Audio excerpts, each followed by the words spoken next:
So today we are going to see about ஓகேங்க. இப்போ இந்த server.js நெக்ஸ்ட் என்னென்ன பண்ண போறோம் அப்படின்னா, இப்போ ஒரு அப்ளிகேஷன் நம்ம ரெடி பண்ண போறோம்னு வச்சுக்கோங்க. HRMS அப்படின்னு சொல்லிட்டு அப்ளிகேஷன் ரெடி பண்ண போறோம். அதுக்கு வெறும் ஒரே ஒரு மேனேஜ்மெண்டா இருக்கும். யூசர் ஆட் யூசர் மட்டுமா இருக்கும். அதுல இருக்கும் எக்கச்சக்கமா time, performance, appraisal, designation, department, leave, holidays, ஓகேவா, ப்ராஜெக்ட்ஸ், கிளைண்ட்ஸோட லிஸ்ட் அப்படின்னு சொல்லிட்டு கடகடன்னு சொல்றது ரீசன் ரெடி பண்ணிட்டு இருக்கோம். அதனால சொல்றேன். ஸோ இவ்வளோ மேனேஜ்மெண்ட் வரும். எல்லா மேனேஜ்மெண்ட்டையும் இதுலயே நம்ம காப்பி எழுத முடியுமா? முடியாது. அப்ப என்ன செய்யணும் அப்படின்னா, அந்தந்த மேனேஜ்மெண்ட்டுக்கு ஏத்த மாதிரி அதை கண்ட்ரோல் பண்றதுக்குன்னு தனித்தனி ஃபைலை கிரியேட் பண்ணிடணும். அதை கண்ட்ரோல் பண்றதுக்கு தனித்தனி ஃபைலை கிரியேட் பண்ணிடணும். அதை கிரியேட் பண்ணிட்டு நம்ம இந்த சர்வர் மூலியமா லிங்க் பண்ணணும். ஓகேவா?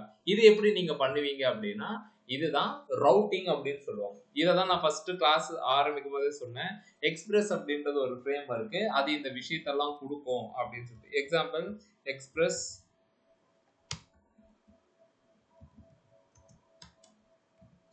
ரவுட்டர் அப்படின்னு போட்டீங்கன்னு வச்சுக்கோங்க. அது நமக்கு இப்ப பேசிக் இது. ஓகேங்களா? இன்னொன்னு என்ன அப்படின்னா, நான் சொல்றேன், இப்ப இந்த ஏபிஐல இன்னொரு ஃபைல் கிரியேட் பண்றேன். இந்த ஃபைலோடைய வேலை என்ன அப்படின்னா, யூசர் பத்தின எல்லா விஷயத்தையும் இதுல தான் நம்ம பண்ண போறோம். யூசரை ஆட் பண்றது, டெலீட் பண்றது, அப்டேட் பண்றது, லிஸ்ட் பண்றது, யூசருடைய ஸ்டேட்டஸை சேஞ்ச் பண்றது, அவனை டீஆக்டிவேட் பண்றது, அவனை மொத்தமாவே முடிச்சு விடுறது, ஓகேவா, அவனுக்கு மெயில் அனுப்புறது, ஓடிபி அனுப்புறது. ஓகே, இவ்வளவு ப்ராசஸ் ஒரு மேனேஜ்மெண்ட்டுக்குள்ளாரியே இருக்கும். எக்ஸ்போர்ட் டேட்டா பண்றது, ஓகேங்களா? ஸோ இவ்வளோ விஷயத்த நம்ம என்ன பண்ண போறோம்னா இந்த user.jsல பண்ண போறோம். எப்படி பண்ண போறீங்க அப்படின்னா, எக்ஸ்பிரஸ்ல எக்ஸ்பிரஸ் ரவுட்டர் அப்படின்ற மாதிரி ஒண்ணு இருக்கு. இந்த இதை இங்க போட்டுக்கிட்டு, ஓகேங்களா, app.getன்னு போட்டோம்ல,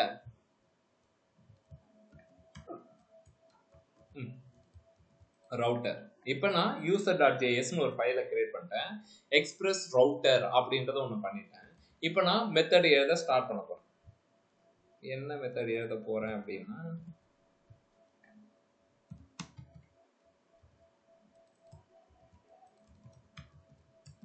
இப்படி ரவுட்டர் கெட். என்ன கெட் அப்படின்னா, யூசர் லிஸ்ட் அப்படின்னு சொல்லிட்டு இது என்ன செய்ய போகுது அப்படின்னா, யூசர் லிஸ்ட்டை கொடுக்க போகுது. இது எக்ஸாம்பிள் வந்து லெட் டம்மி யூசர் லிஸ்ட், ஒரு அரே ஆஃப் ஆப்ஜெக்டை நான் ரெடி பண்றேன்.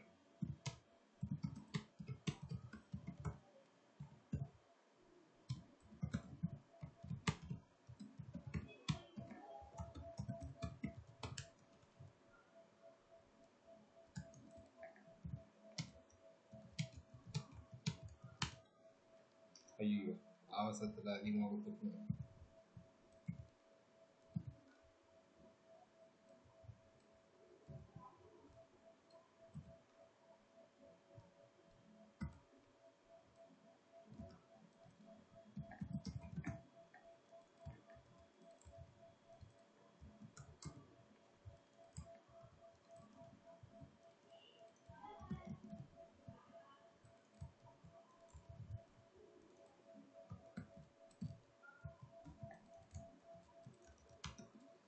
இப்படின்னு ஒரு டேட்டா இருக்கு. ஓகேவா? இதை நான் இப்படி முடிக்கிறேன். ஓகேவா? இந்த யூசர் லிஸ்ட் என்ன பண்ண போகுதுன்னா, ஆப்ஜெக்டா டேட்டா, இந்த டேட்டா அப்படின்னு கொடுக்க போகுது. நெக்ஸ்ட்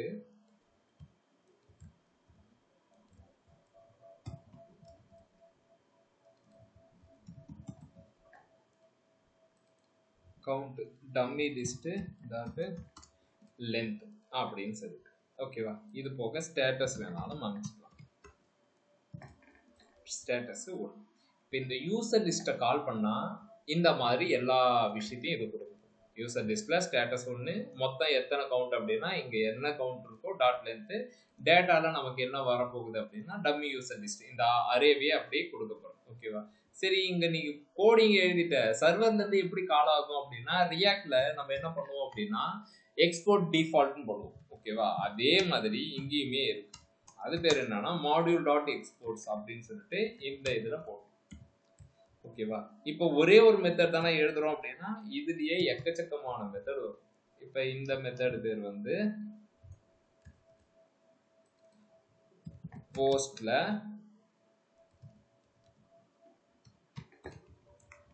add user அப்படின்னு சொல்லிட்டு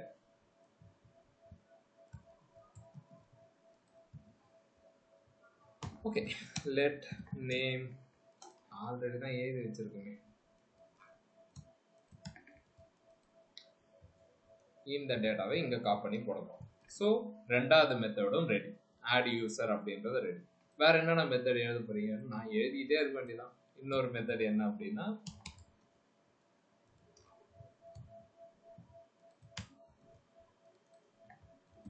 change user status அப்படின்னு ஒரு மெத்தட். அந்த மெத்தட் என்ன பண்ண போகுது, எது பண்ணுதோ இல்லையோ நம்ம ஸ்டாட்டிக்கா அமைச்சிருக்கோம்.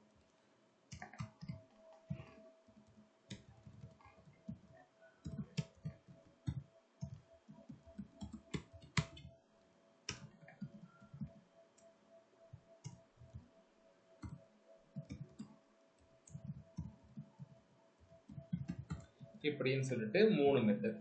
ஸோ 3 விஷயம் இந்த யூசருக்குள்ளார நடக்கும். User list, get method, add user, change user status அப்படின்றத நான் 3 மெத்தட் எழுதிட்டு எக்ஸ்போர்ட் பண்ணிடுறேன். எக்ஸ்போர்ட் பண்ணதை நம்ம இந்த சர்வர்ல கால் பண்ணுவோம். எப்படி நான் கால் பண்ணுவீங்க அப்படின்னா கான்ஸ்ட் பேர் வச்சுக்க வேண்டியதான். இப்படி போட்டு ரெக்யூர் ஃபைலோடைய நேம் யூசர், வேலை முடிஞ்சு போச்சு. இதை வச்சுட்டு என்ன செய்யணும் அப்படின்னா இது எல்லாத்தையுமே தூக்கிடும். இப்ப இதுல என்ன இருக்கு அப்படின்னா இந்த 3 மெத்தடு இருக்கு. ஓகேவா? இந்த 3 மெத்தடு இருக்கிறத நான் என்ன பண்ண போறேன் அப்படின்னா app.use, ஓகேவா, இந்த app.use வச்சுதான் நான் பண்ண போறேன். என்ன அப்படின்னா யூசர்னு யூஆர்எல்ல வந்தா, யூசர்னு வந்தா இங்க கால் பண்ணு அப்படின்னு. இது கொஞ்சம் கன்ஃபியூஸ்டா இருக்கும். ஓகேவா? நல்லா தெளிவா பாருங்க. என்னுடைய யூஆர்எல்ல இந்த யூஆர்எல் இந்த பேக்ஸ்லாஷ் போட்டா என்ன மீனிங் நான் உங்களுக்கு சொன்னேன்னா லோக்கல் ஹோஸ்ட் 80,005 இப்படி, இதுதான் இதனுடைய மீனிங். ஸோ இந்த மாதிரி யூசர்னு வந்தாலே நான் என்ன கால் பண்ண போறேன்னா இந்த கண்ட்ரோலரை கால் பண்ண போறேன். இந்த கண்ட்ரோல் உள்ளார போச்சு அப்படின்னா இதுல 3 மெத்தட் இருக்கு. இந்த 3 மெத்தட் இருந்து கரெக்டான டைப்ல கால் பண்ணா நான் ரெஸ்பான்ஸ் கொடுப்பேன். அப்படி இல்லை அப்படின்னா நாட் ஃபவுண்ட் அப்படின்றத கொடுப்பேன். ஓகேவா? எக்ஸாம்பிள் இப்ப app.use போட்டு நான் இதை கால் பண்ணிடுச்சு. இப்ப என்னுடைய யூஆர்எல் வந்து பாத்தீங்கன்னா இந்த மாதிரி நான் கால் பண்றேன். இப்ப ஜஸ்ட் இந்த பேக்ஸ்லாஷ் மட்டும் இங்க யூஆர்எல் இருக்கா அப்படின்னு போய் பாத்தீங்க அப்படின்னா கிடையாது. ஏன்னா நம்ம வெறும் யூசர் மட்டும் தான் எழுதி வச்சிருக்கோம். ஸோ கெட் மெத்தட நம்ம அதாவது வெறும் லோக்கல் ஹோஸ்ட் 80,005ல 8005ல இருக்கிறத நம்ம ரிமூவ் பண்ணிட்டோம். இப்ப யூசர்னு கால் பண்ணா மட்டும்தான் அது ஒர்க் ஆகும். இப்ப யூசர்னு கால் பண்றேன். இப்ப நான் இந்த மாதிரி கால் பண்றேன்.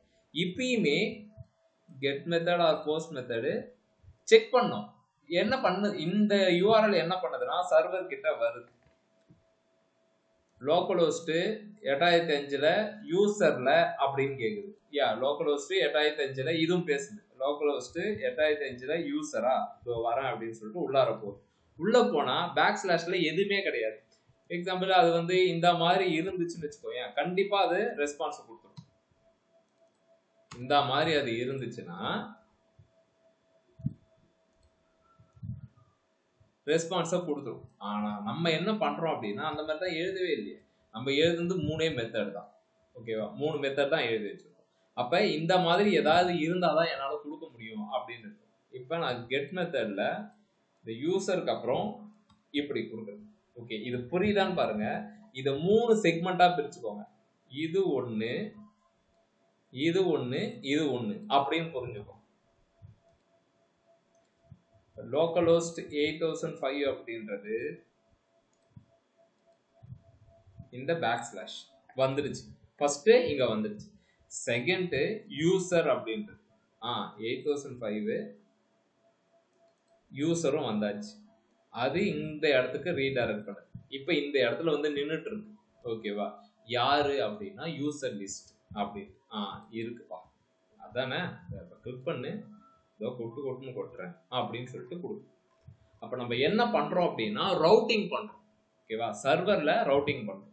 இது இதுக்கு மட்டும்தானா அப்படின்னா நீ மாட்ட கிரியேட் பண்ணி இதுக்கு மேல யூசரு கஸ்டமர் அப்படின்னு சொல்லிட்டு ஒரு ஃபைல். ஓகேவா? அதுக்கும் அதே மாதிரியே வைங்க. இப்போதைக்கு அதே மாதிரி வைங்க. ஓகேங்களா? இப்போ இதுக்கு என்ன செய்யறோம் அப்படின்னா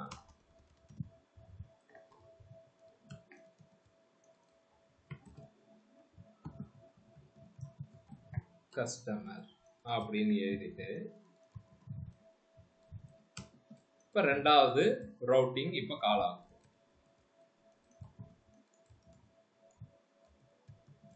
ஓகேவா? இப்ப டிஃபால்ட்டாவே அது கால் ஆகுமான்னு கேட்டா கால்லாம் ஆகாது. நீ கஸ்டமர் அப்படின்றத கூப்பிட்டா மட்டும்தான் அது இது பண்ணும். ஸோ இப்ப யூசருக்கு பதிலா கஸ்டமர் அப்படின்னு போட்டுக்கோங்க. இந்த ஒரு யூஆர்எல் மட்டும். ஓகேங்களா? இப்ப நான் என்ன செய்ய போறேன்னா யூசர்ல கஸ்டமர் லிஸ்ட் இருக்கான்னு நான் அடிக்க போறேன். அது எரர் அடிச்சு. ஏன்னா அந்த மாதிரி கிடையாது. ஆனா கஸ்டமர்ல கஸ்டமர் லிஸ்ட் இருக்கு. இப்ப இதை நான் எக்ஸ்பிளைன் பண்றேன். இது வரைக்கும் back slash user customer list இருக்கான்னு பார்க்கணும். இப்ப சர்வர் கிட்ட வருது. யூசர் ஏதாவது இருக்காப்பா அப்படின்னா ஒண்ணுமே இல்லை. இந்த இடத்துக்கு வந்துருச்சு. கஸ்டமர் லிஸ்ட் இருக்கான்னு பார்த்தா இல்லை. அப்ப அது என்ன எரர் த்ரோ பண்ணுதுன்னா இந்த மாதிரி ஒரு எரரை த்ரோ பண்ணிடுச்சு. ஓகேங்களா? ஆனா கஸ்டமர் லிஸ்ட் இருக்கா அப்படின்னு சொல்லிட்டு பாக்குது. இப்ப அது என்ன பண்ணணும் அப்படின்னா டேட்டா கொடுக்கும். அது எப்படி நான் ஒர்க் ஆகுது அப்படின்னா நான் தான் இங்க லிங்க் பண்ணிட்டேன். இன்னொரு ஃபைல்ல கஸ்டமர் இந்த இடத்துக்கு போயிடும். இங்க போய் பாத்தீங்கன்னா கஸ்டமர் லிஸ்ட் இருக்கு. அப்ப அது நமக்கு என்ன பண்ணுது அப்படின்னா இங்க இருக்கிற ரெக்கார்டை கொடுக்கும். புரியுதா? இப்ப இந்த ஆட் யூசர் எதுல யூசர்ல add user method post method.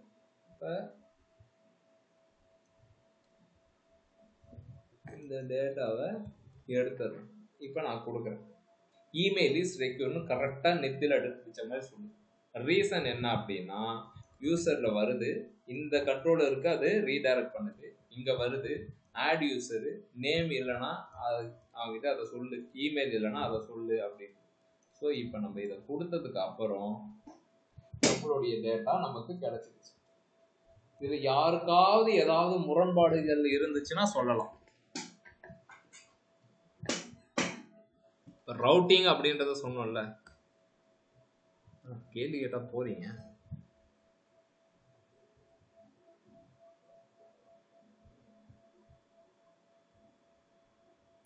இது இல்ல ப்ரோ, புரியுது.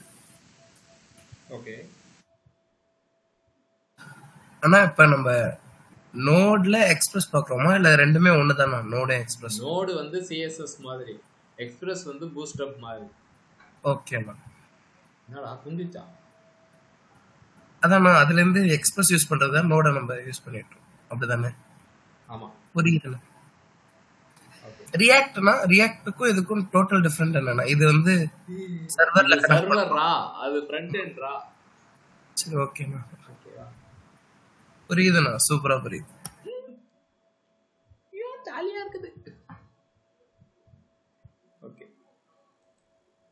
ஓகேங்க. இப்ப ஆட் யூசர் அப்படின்றத பண்ணியாச்சு. சரியா? இப்ப இன்னொரு விஷயம் என்ன அப்படின்னா, இப்ப பாஸ்வேர்டு அப்படின்றத நம்ம பாஸ்வேர்டு வாங்குறோம்னு வச்சுக்கோங்க. இப்ப டிபில போய் பாஸ்வேர்டு அப்படியே மொட்டைக்கட்டியா போய் விழுமா அப்படின்னா நீங்க பாத்தீங்கன்னா 1 2 3 4 5 6 வருது.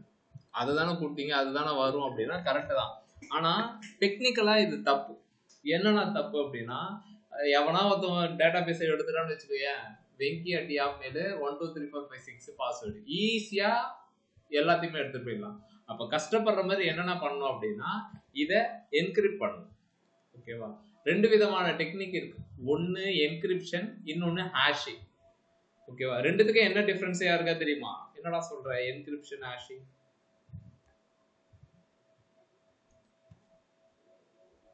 யாரு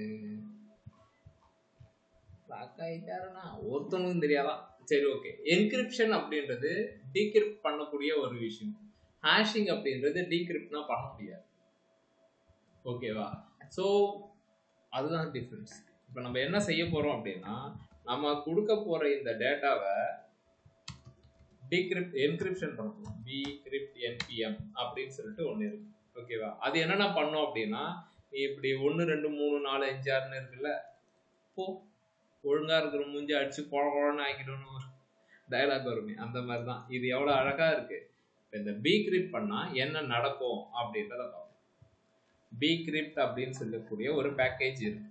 இதை நீங்க இதெல்லாம் இல்லாம ப்ராஜெக்ட்லாம் பண்ண முடியாது.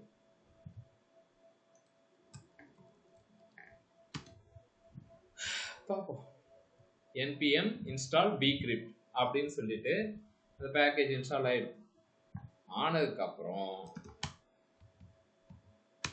சர்வரை ஸ்டார்ட் பண்ணிட்டு இதை எடுத்துன்னு வந்து நம்ம கிட்ட கொடுத்துரும். ஓகேவா? bcrypt அப்படின்ற பேக்கேஜை நான் எனக்கு எங்க வேணுமோ சர்வர்ல கொடுக்கணும்னு அவசியம் இல்லை. எந்த இடத்துக்கு அதை நம்ம யூஸ் பண்ண போறோமோ bcrypt-ஐ எடுத்து வச்சுக்கிட்டேன். இது ஒரு மெத்தடை கொடுக்க போகுது. அது என்ன மெத்தட்னா சால்ட் ரவுண்டு பிளைன் டெக்ஸ்ட். அது என்னன்னா சால்ட் ரவுண்ட்ஸ் அப்படின்னா என்ன அப்படின்னா, இப்போ நீங்க இந்த சால்ட் ரவுண்ட் அப்படின்றது எப்படி எப்படின்னா, ஒரு கரும்பு மிஷின் இருக்குமா, ஆமா ஜூஸ் மிஷின், அது ஃபர்ஸ்ட் டைம் வைப்பாங்க, இருக்கிறதெல்லாம் வந்துடும். செகண்ட் டைம் வைப்பாங்க, இன்னும் இருக்கிறதெல்லாம் வந்துடும். தேர்டு ஃபோர்த் ஃபிஃப்த் அப்படின்னும் போது அந்த கரும்பு மொத்தமா சக்கையா வந்துடும். அதுக்கும் இதுக்கும் என்ன அப்படின்னா, இந்த சால்ட் ரவுண்ட்ஸ் அப்படின்றது நான் கொடுக்கக்கூடிய பாஸ்வேர்டை இந்த மாதிரி டம்மியா, இப்போ இது பார்த்தோன்னா கொஞ்சம் ஈஸியா இருக்கிற மாதிரி இருக்குன்னு வச்சுக்கோங்களேன். இதுவே கஷ்டம் தான். ஆனா அவங்க கொடுக்கறது சால்ட் ரவுண்ட்ஸ் 10 அப்படின்னா ரொம்ப காம்ப்ளெக்சிட்டியா இருக்கும். அந்த பாஸ்வேர்டுடைய என்கிரிப்ஷன் வந்து ரொம்ப காம்ப்ளெக்சிட்டியா இருக்கும். இப்போ நம்ம அதை தான் ட்ரை அவுட் பண்ணுறோம். ஸோ இதெல்லாம் நான் விட்டுறேன். ஆஷ் பாஸ்வேர்டு இது எல்லாத்தையும் விட்டுறேன். ஓகேவா? இன்னொரு இடத்துக்கு நான் போறேன். எதுக்காக இதை விடுறேன் அப்படின்னா, இது எல்லாமே கால் பேக். இது முதல்ல போகும், இது சக்சஸ் ஆனதுக்கு அப்புறம் இங்க வரும். ஓகேங்களா? நம்ம பண்ண போறது சிங்க்ரோனைஸ். ஓகேவா? ஸ்டெப் பை ஸ்டெப் ப்ராசஸ்க்கு அவனே போட்டு வச்சிருப்பான். இதோ இருக்கு பாருங்க. இதை எடுத்துட்டு போயிட்டு பயப்படாதீங்க, உங்களுக்கு ஈஸியா புரியுற மாதிரி தான் இருக்கும். bcrypt hashing அப்படின்ற ஒரு மெத்தட் இருக்கு. bcryptல hashing மை பிளைன் டெக்ஸ்ட் பாஸ்வேர்ட்னா இதுதான் பிளைன் டெக்ஸ்ட் பாஸ்வேர்ட். இதுதான் அப்படியே போச்சு. சால்ட் எத்தனை ரவுண்டு உனக்கு அடிக்கணும்? நான் 10 ரவுண்டு அடிக்கணும். ஓகேங்களா? இதுதான் ஹேஷ்டான பாஸ்வேர்ட். ஓகேவா? இது ரெண்டுத்தையும் பண்ணிட்டு இந்த ஹேஷிங்க்கு என்னுடைய பாஸ்வேர்டை குழன்னு மாற்றி என்ன பண்ண போகுதுன்னா, இப்போ நான் அதை இங்க அனுப்புறேன். இந்த பாஸ்வேர்டை தான் டிபியில ஸ்டோரும் பண்ணுவோம். ஓகே, அப்புறம் எப்படின்னா நீங்க கரெக்டா அதை கண்டுபிடிப்பீங்க அப்படின்னா, என்கிரிப்ஷன் பண்ணதால டீக்ரிப்ஷன் பண்றதுக்குமே இதோ இருக்கு பாரு, கம்பேர் சிங்க் அப்படின்னு ஒன்று இருக்கா, இதை வச்சு நீங்க டீக்ரிப்ட் பண்ணிக்கலாம். அது நான் டேட்டாபேஸ் கூட கனெக்டிவிட்டி பண்ணும்போது சொல்றேன். பட் இதை நீங்க தெரிஞ்சு வச்சுக்கோங்க. டீக்ரிப்ட் ஹேஷிங்க்கு என்னுடைய ரா பாஸ்வேர்டு 1 2 3 4 5ன்னு வரக்கூடிய ஒரு விஷயத்த 10 டைம்ஸ் நான் சால்ட் ரவுண்ட் பண்ணிட்டு, இப்ப அதனுடைய நல்லா பார்த்தீங்கன்னா பார்த்துக்கோ, நல்லா இருக்குதா? இதுதான் பாஸ்வேர்டு. ஓகேவா? நம்ம லாகின் பண்ணும்போது என்ன கொடுப்போம் அப்படின்னா, வெங்கட் ஆப்மெயில் கொடுத்துருவோம். நம்ம இதை மெமரைஸ் பண்ண முடியுமா? வாய்ப்பே இல்லை. இப்ப இதே 1 2 இது சேமா எல்லாத்துக்குமே இதே மாதிரி 1 2 3 4 5 6 எல்லாத்துக்குமே இதுதான் கொடுக்குமானா அதுதான் கிடையாது. இப்ப பாருங்க, LA 5G அது மாட்டும் மாறிக்கிட்டே இருக்கும். ஓகேவா? இது எல்லாமே எப்படின்னா, அப்புறம் நான் இப்ப பாஸ்வேர்டு வந்து நான் வெங்கட் ஆப்மெயில் கொடுப்பேன், டேட்டா பேஸ்ல அது இருக்கும் போது அது வந்துடும். பாஸ்வேர்டு நான் 1 2 3 4 5 தான் கொடுப்பேன். ஆனா இதை எப்படி நான் மெமரைஸ் பண்ணிப்பேன் அப்படின்னா, நீ மெமரைஸ் பண்ண தேவையில்ல. இந்த பேக்கேஜ்ல கம்பேர் சிங்க்னு ஒன்று இருக்கும். ஓகேவா?